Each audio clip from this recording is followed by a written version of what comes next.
I had what I thought was a great homily prepared this week.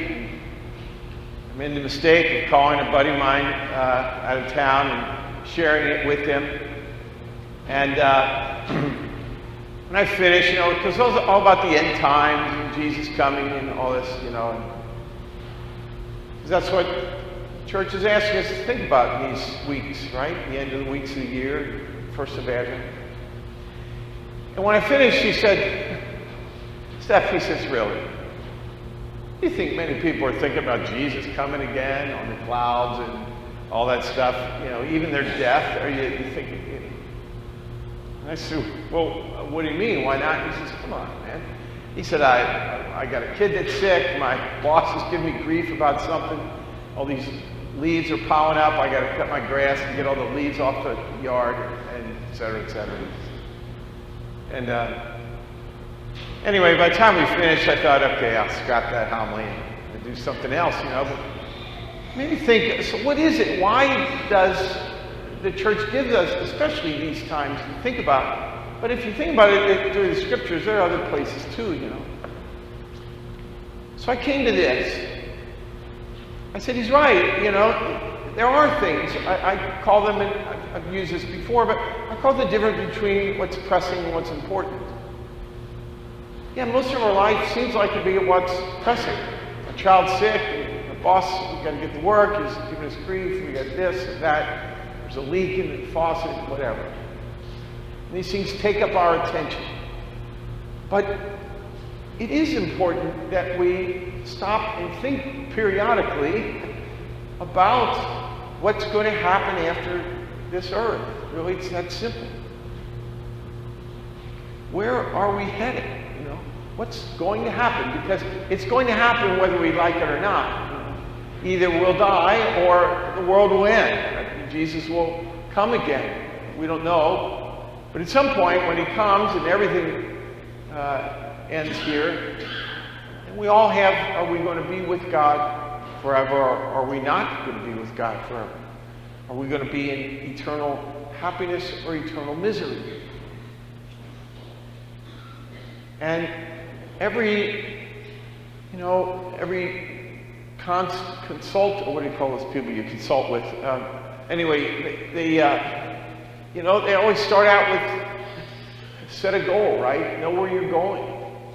There's a little sign in the school, over there in the school that I like. It says, set a goal, make a plan, get to work, stick to it, reach your goal.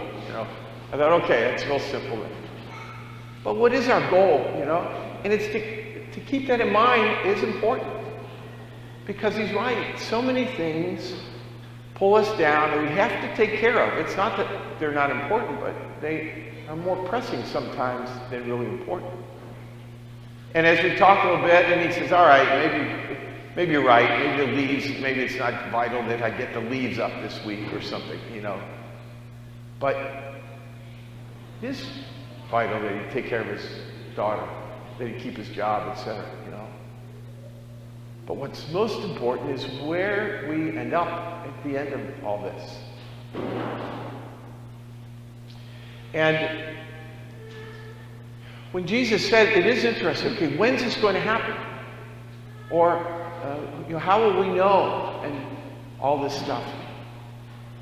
And in a way, Jesus says, you don't know when it's going to happen, and I'm not going to tell you when it's going to happen. Nobody knows, And don't worry about the signs, because this will happen, that will happen, and everybody think, oh my God, everything's ending. He says, no, it's not immediately the end.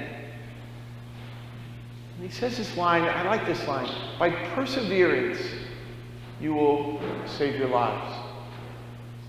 And the Greek there is hypomone. Mone is like a dwelling, or where we're going to stand or something, And hype, we get the word hyper from it, In the New Testament, hypermone refers to someone who keeps the goal in mind and doesn't let anything pull them away. That's the way it's used mostly in the New Testament. And that's what Paul does. And what strikes me about the second reading is It's such a tiny thing Paul's talking about. Really? I mean, think about this, because Paul's always teaching. Eat your own food. Now, that seems like so minuscule. Why would Paul even talk about that? For a lot of reasons, and I don't have time to get into all of them. But in everything, day by day, for Paul, belonging to Christ meant your whole life changed. And so everything, even the day-to-day stuff, Paul saw in terms of belonging to Christ. And so whatever you did, it could be the same thing that non-Christians do, but we do them for different reasons. We do them with a different goal in mind.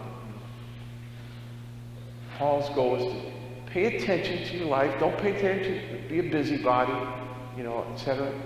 Do what you're supposed to do in your life, whatever it is. But it's supposed to bring you somewhere.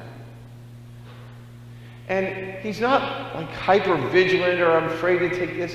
He just says everything in our life should be pointed in this direction. And in the sense that what Jesus is saying, perseverance, endure. Just pay attention to the goal, stick to the goal, do your day-to-day stuff with the goal in mind, and then you don't have to worry when the world's ending or what's falling down or what wars or insurrection or whatever. So, really, it's what I pull from this, again, as I keep digging deeper. We know things are going to end, right? And we know one day there will be what we call a judgment day or something. We know where we want to be, and Christians have that in mind all the time. We don't assume anything. We have faith in Jesus. Right? And we live our lives just like everyone else does, and we have everything to do that everybody else has to do, but we don't let them distract us and pull us away, at least not for long. We bring ourselves back again and again. This is where I want to go. Right? And if we do that, then I think we don't have to worry, right, about when it's going to happen, or we don't have to worry about any terrible thing going on. That's right. We pay attention to this.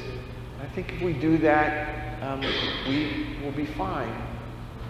But we have to think about that time and again, because life itself will pull us away from that.